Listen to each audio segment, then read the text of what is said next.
To resolve the water issue in Rwanda, I would place a purified water center or well in each town or area.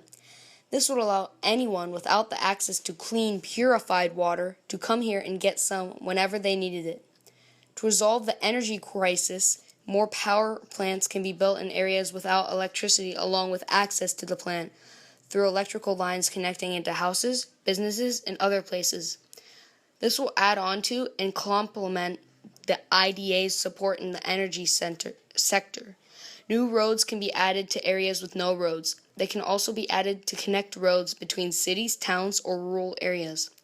Since the population density is so high, it will be especially difficult to transition between an agriculture-based to a service-based economy and a low-income to a high-income economy.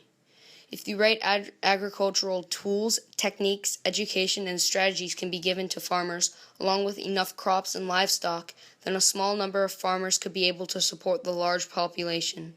If techniques, education, tools, etc.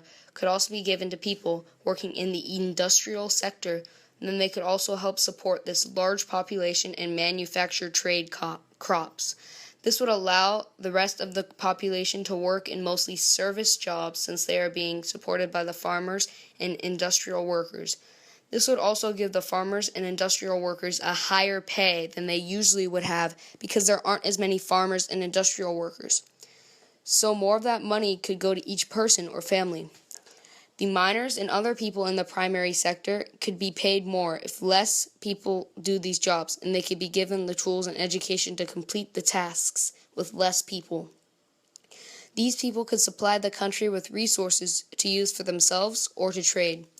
The rest of the population would also receive a higher income because service jobs are of more value, and those people who work in those jobs are going to be paid much more money. Also, there will be more people with extra money to spend on luxuries instead of necessities. So the service sectors and industrial sectors will receive more money to give to their employees. This will significantly reduce the percentage of people in poverty. This will also increase the GDP per capita at the PPP. Since most jobs are service jobs, expected years of schooling and average years of school will go up since people need more years of schooling to hold a service job. Since still there are less people in primary and industrial sectors, there will still need to be many years of education for those people because they will need to support a large population of people with a small amount of people. Also, with this increase of GDP per capita at the PPP, will decrease Rwanda's risk of debt and its high aid dependence because it will have a better economy, so there will be less of a chance of it going into debt. To support this economy, Rwanda will need to go the international trade route. It doesn't have enough of a variety of resources to support this economy on its own very well. Rwanda is already doing pretty good with its international trade. Its main exports are coffee and tea, along with metals and ores such as niobium, tantalum, vanadium ore, zirconium ore, tin ores, and tungsten ore.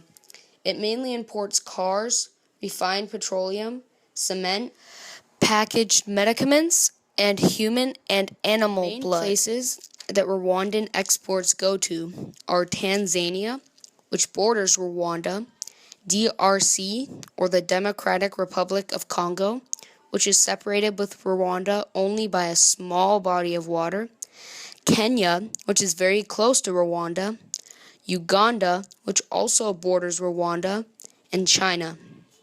The main places that Rwandan imports come from are China, Uganda, Japan, India, and Kenya. All in all, with my plan, I believe that Rwanda can easily become developed with enough time, effort, and money put into this project.